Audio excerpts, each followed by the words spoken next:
Welcome back to the 2023 verdict. Well, the policy affects everybody. So we've got, as you've seen, the Kingibe, senatorial candidate of the FCT in the Labour Party. She joins us here in the studios. Good morning, madam. Thank you for joining us on the program today. Thank you for having me.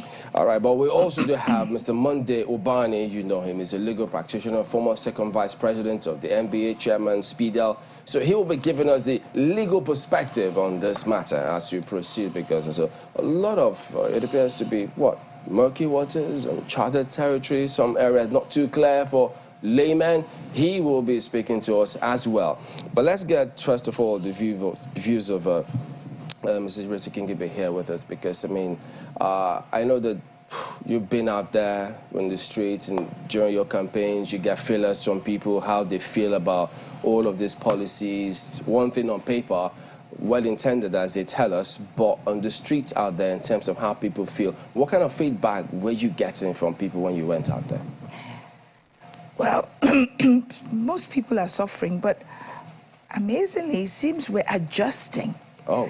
Because at least in Abuja, we seem to be.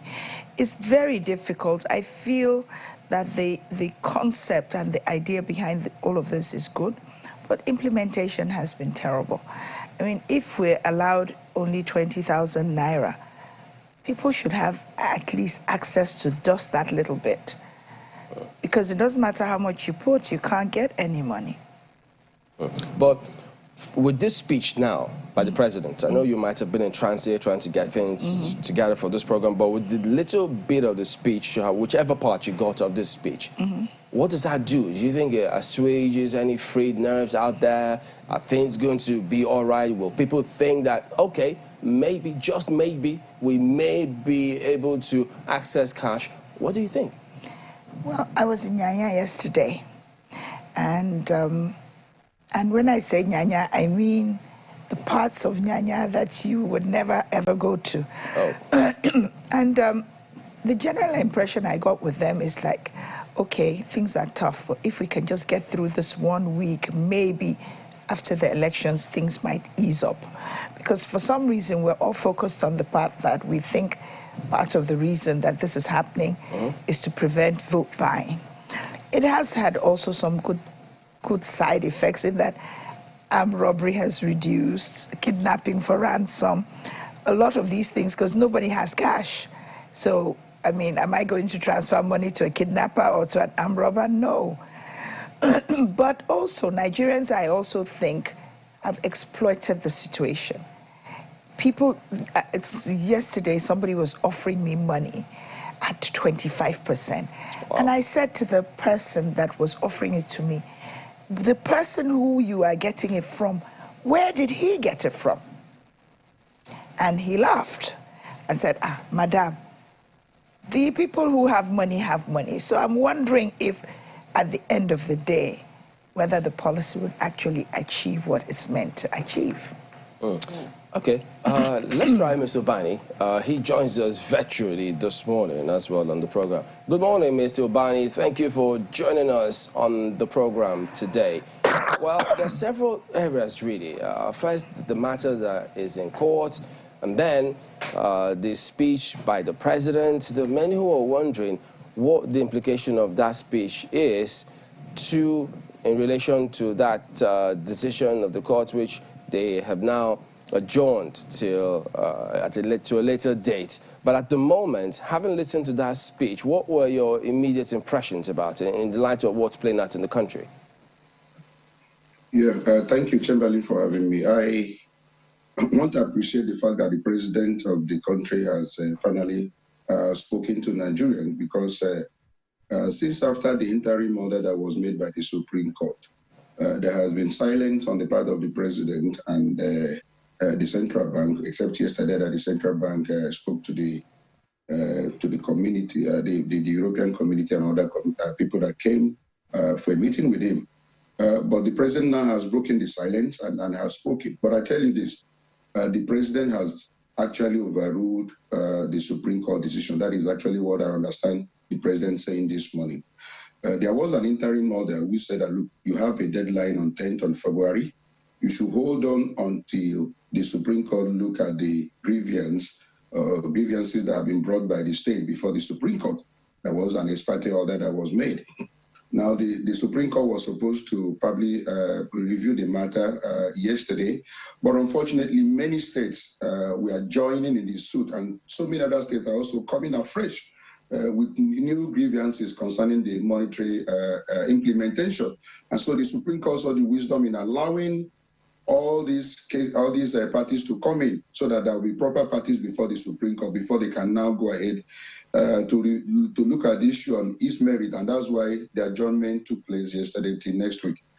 But unfortunately, what the presidency have done this morning, or the president has done, is that the president have actually, ignored whatever is going on at the Supreme Court by the pronouncement that is made this morning. There is no other way.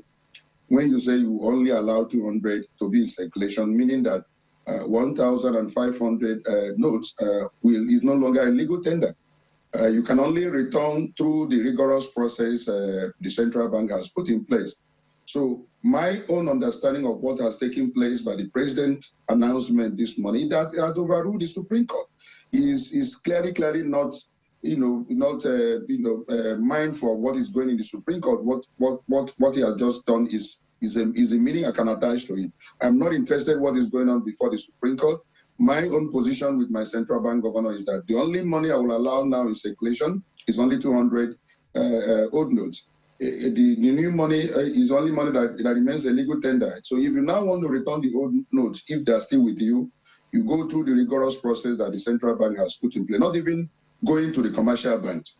Because remember that when MFLA appeared before the National Assembly, he made a promise that the old currency will still remain in circulation, and you can only return it through the commercial banks. He mentioned commercial banks.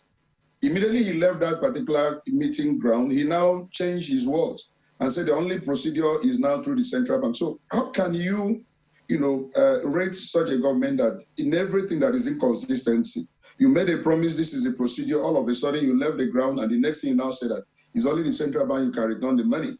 So to me, I am not too happy with what has happened this morning in terms of the president overruling the Supreme Court. I'm not too happy that we are laying a proper precedent as a nation.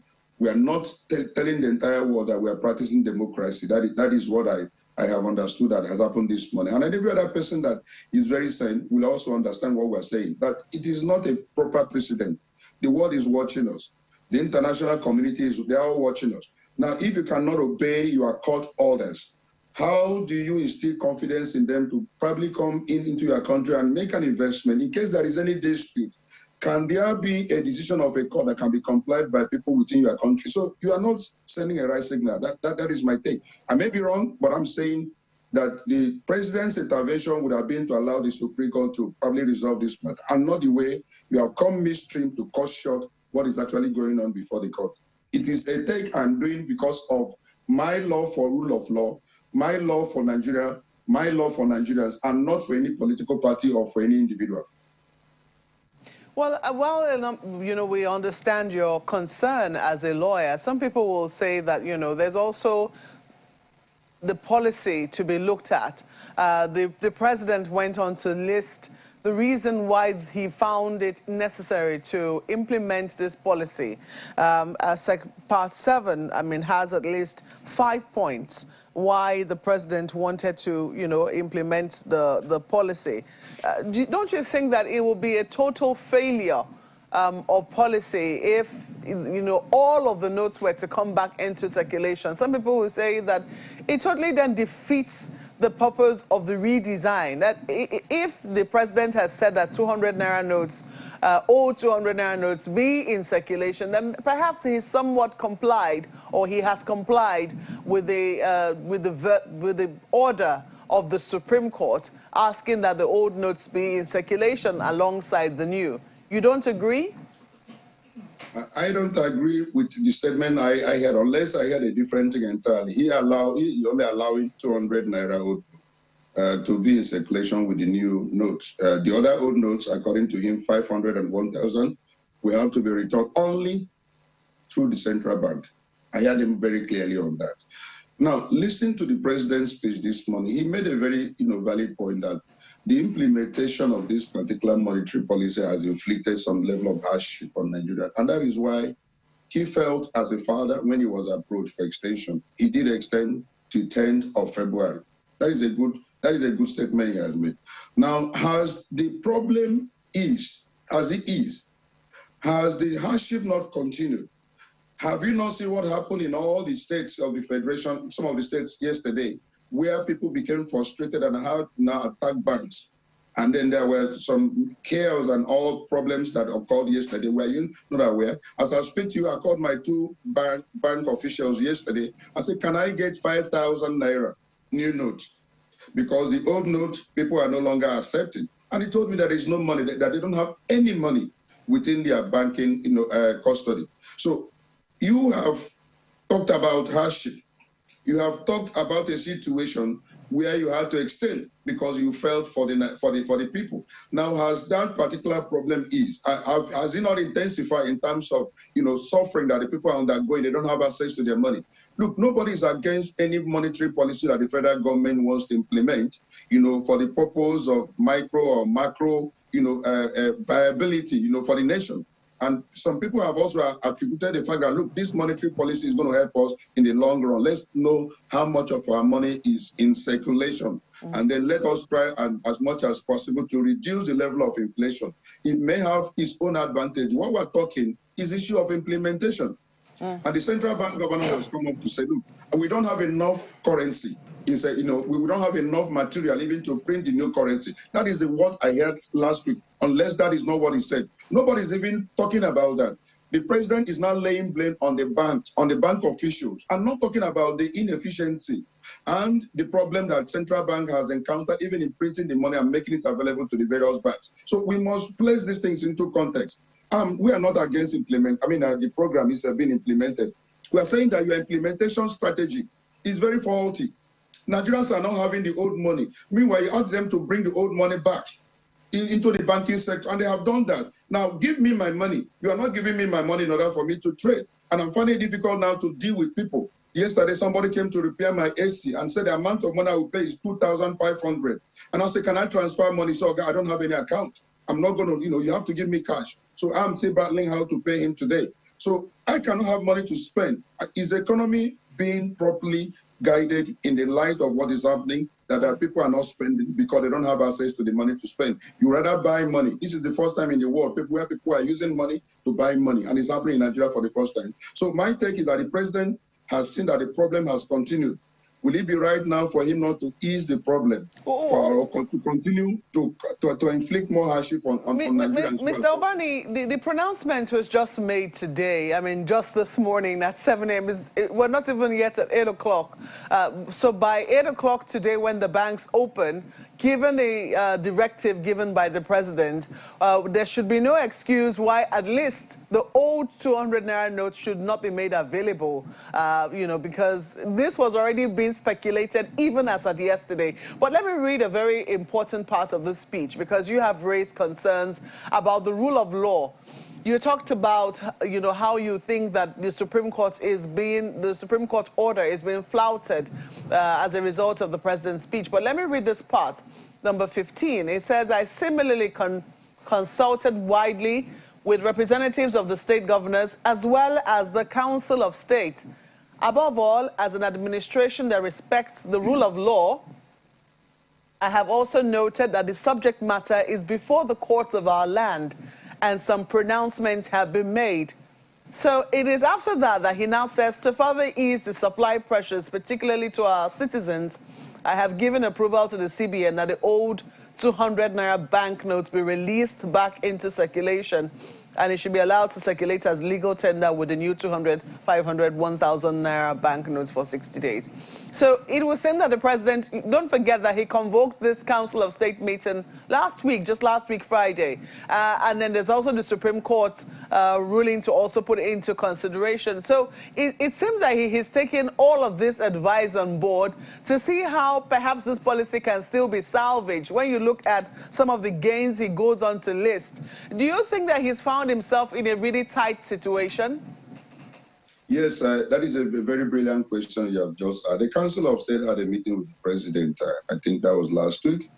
after which there was a newspaper report of what they said. They advised, like, if the central bank cannot make the new money available, that they should allow the old notes to circulate alongside with the new note until there is clearly a sufficiency of the new currency in circulation. That is what I understand they say, and then nobody has contradicted it.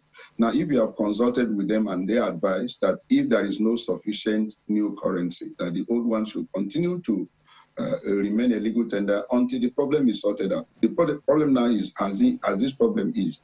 Now, if the president says in compliance with rule of law, we are now allowing only 200 Naira to be in circulation, was that the judgment of the Supreme Court? What did the Supreme Court say? Supreme Court original jurisdiction is not something that is invoked, in such a small manner. It is a serious matter that the Supreme Court will have original jurisdiction if there is any dispute between states and the federation, and there is extent of legal right or privilege that is in question. Now, these people have come before the Supreme Court, and as I said earlier, the first thing the Supreme Court would have decided and will decide is whether it has the original jurisdiction in the matter, and then go and look into the merit if it feels that it has that particular jurisdiction. It's a legal process. So I would have thought that the president would have allowed this legal process to probably come to an end before making this pronouncement, terminating that proceeding, because I don't see it's no longer a live issue. This is no longer going to be a live issue before the Supreme Court on Wednesday, because we are saying that you want the old note of 500 and 1,000 to cease to be a legal tender. That is contrary to the express injunction that was granted by the Supreme Court, asking that the particular deadline that was 10th of February should not in any way happen. It should be allowed until the Supreme Court determines the matter on merit. Now, what you have done now is that you have actually neglected that particular order. Now to allow only 200. So I don't know how you want to understand that speech, Maope. The speech of the president is clearly at variance with the interim order that the Supreme Court has granted. And what the president has done today is that he has actually overruled the Supreme Court. I'm no longer comfortable because that matter will no longer be a live issue. And I would have loved a situation where the Supreme Court would have actually taken a decision, one way or the other, whether it has jurisdiction, and decide whether this matter is matter that he can actually decide on his merit. I would have loved that process since we are practicing democracy to go his way. But the president has come up, and maybe he has more security knowledge, in terms of what will happen if this is allowed. Because I keep on hearing about politics, that this is to allow some level of sanity on the electoral process so that people cannot buy vote. But my problem with that is that this system has impoverished the people the more. The people will become desperate that instead of maybe 5,000, I'm only joking now, they used to collect. They may even go for those who have no morality, go for 500 because they have created some level of hardship. They have become more susceptible, to accepting even lower currency because of the fact that there is no money for them to even spend. Right. Anything that can go. That is the problem with this particular, system we are operating now, because you have impoverished the people the more. The people are already. All right, Mr. Ubani. The people are suffering. Yeah, just a minute. Let me bring it back to the studio for a moment. Well, Mr. Kingibe, how does this play out for you? You have to go about your campaigns. You have to ensure you steady the ship, and then you hear the speech by the president. What's going on in the banks? Is the CBN going to make further comments? How are you processing all of this as you move on? Well, as Bakwe said, he just only announced it now. But the 200, well, maybe because I'm at the grassroots. My problem with the whole policy is not the policy itself, it's the implementation. People,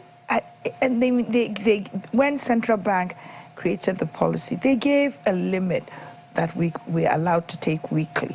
So why don't they go ahead and give that to us? That limit is not enough for vote buying. So it's not giving us any money at all. That's the problem. But maybe with the 200 Naira notes in circulation, they may now start giving us the 20,000 Naira in 200 Naira notes. And the truth of the matter is the masses are only just looking for a little bit of money. Today when I was coming to you, I have a little cash that I mize, but because I was panicking because my driver didn't know the road, I got an Okada man, and I looked, and all I had was 500 Naira, and he only took me just from Asokoro, really nearby. So everybody like, madam, you're going to give him five. I said, I don't have anything else. He can have it. And the man looked shocked when I gave him the 500 Naira note. You'd have thought it was big money. So that is the problem. On the streets, I go around now with practically zero money. I can't even buy like I see something on the road and I say, oh, why don't we buy some corn and eat as we go along? And it's like, no money. We can't buy corn because you can't transfer to the woman who is grilling corn on the street corner. So the average person is really, really suffering. But by the same token, I agree with the policy in principle. Yeah, do you think now, because some people will say that perhaps that's why it is the 200 Naira note that has, the old 200 Naira note that has been reapproved for circulation. Because if it is really about the vulnerable people, because there is that big dichotomy. I mean, the president is mentioning unscrupulous bank officials who have, tried to mess up the implementation of the policy. So some people will say if it's really about the vulnerable and not the big men, the politicians who are trying to hoard money, then perhaps the release of 200 Naira notes, back into circulation, the old 200 Naira notes should help ease the burden that, the vulnerable in society feel. Yes, I think it should. But I noticed something. After most people return the money, getting back, even before the 10th, getting back money of any type, the old or the new, became difficult. But as you said, truly, if that is it, if it's just for the vulnerable, the 200 Naira will alleviate it. All right, except that when these monies were withdrawn from circulation, they were not in CBN vault. Some of them have been permanently taken out of circulation. So that's the truth. Who knows what happens? And that's what we're wondering. Do we expect a statement from the CBN in terms of how to operationalize all of this one? Yes, it may have just been announced, but come on. We know they had a whimper of what was going to come. But let's go to our studios in Lagos. They've got questions for both of you as well. Go ahead, guys. Thank you, Chamberlain. Let me begin with you, madam.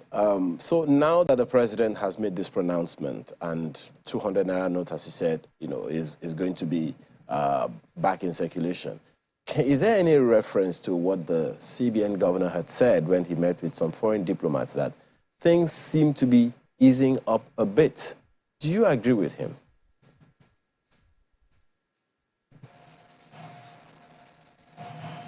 Are you able to hear that?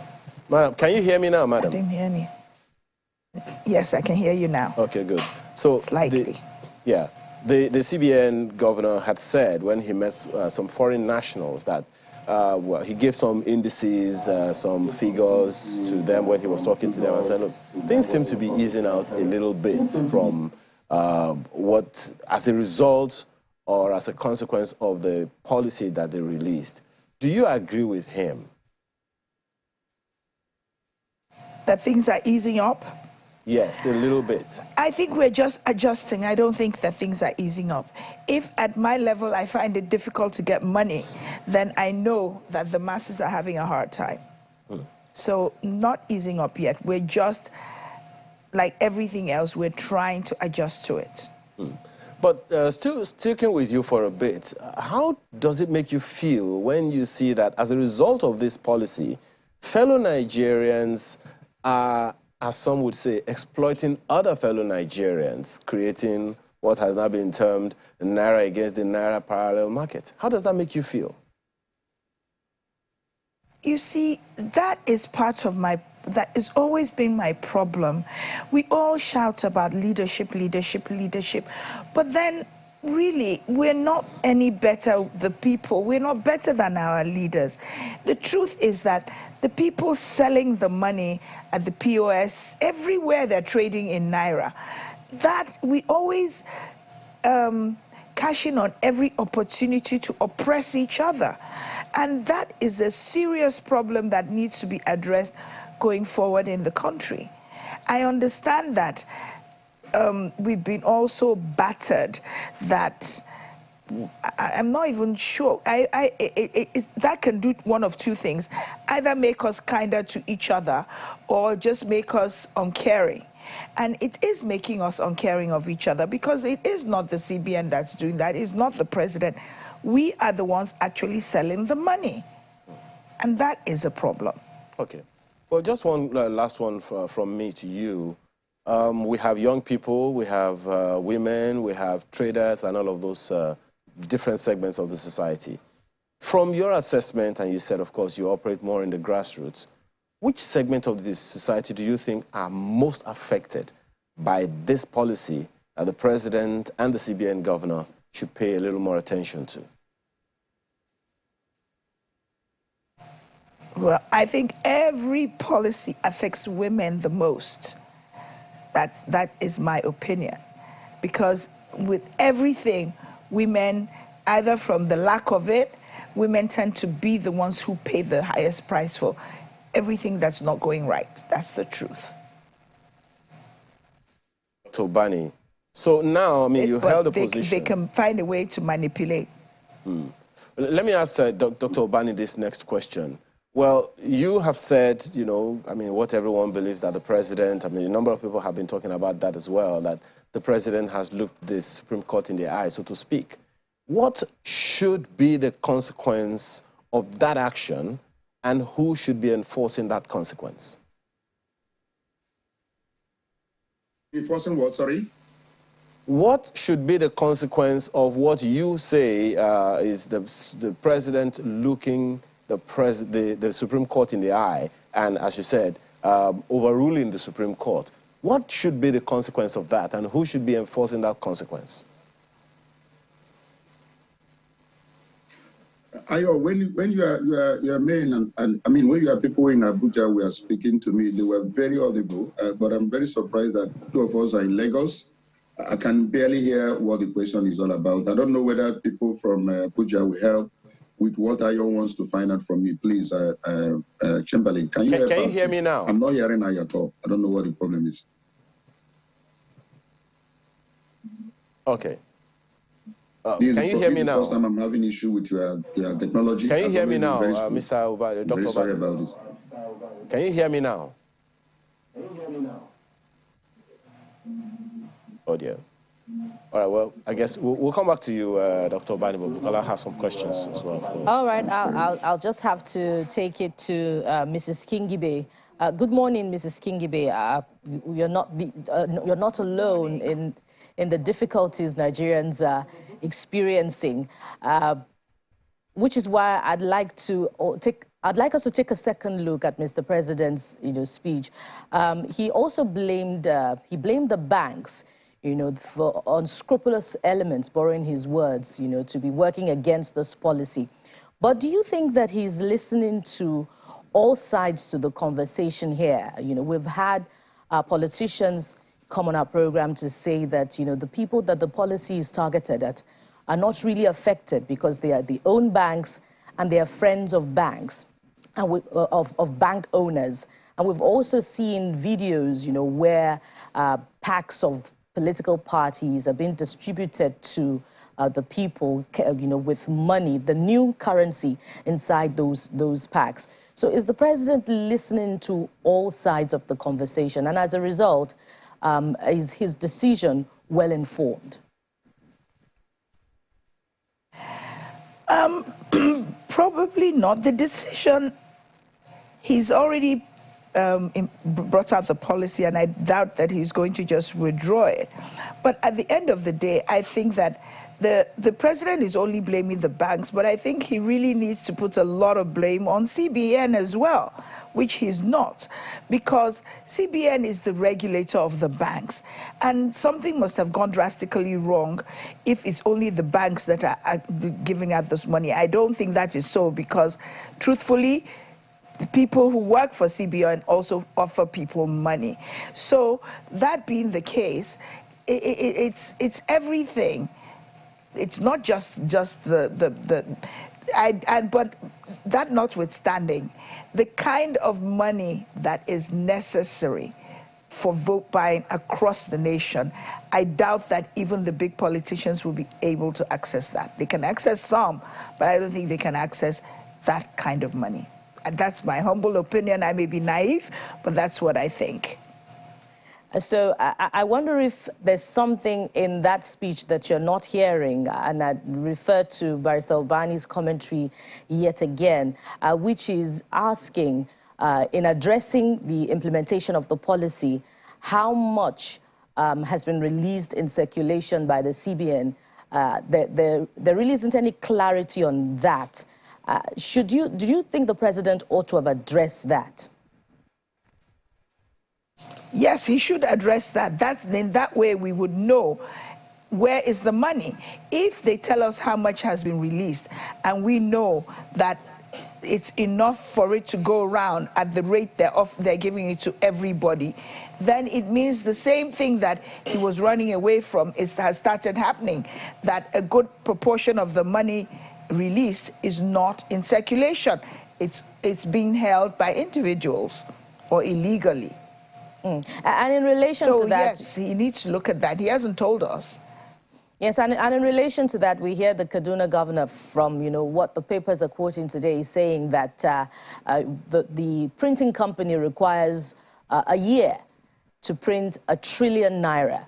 If that is the case, well, the CBA, we don't know the Kaduna governor to be a banker, but if we can take his word to the bank, has this policy been well thought out?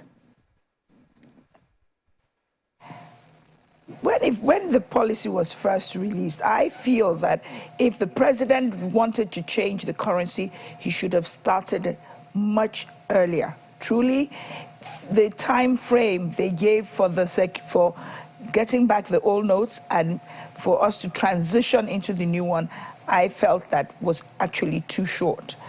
But they must have had some sort of a plan. At least I hope they did. So I'm waiting to see when this plan is going to kick in. And also, I'm hoping that if the focus of all of this is elections, maybe right after the elections, then a little bit more money will come into circulation. At least enough to ease the discomfort of the people.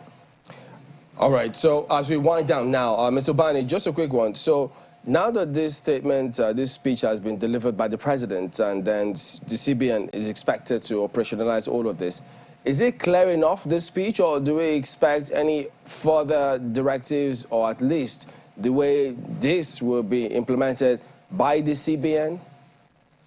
I think maybe the CBN will have to do some further clarification concerning what the president has just said this morning.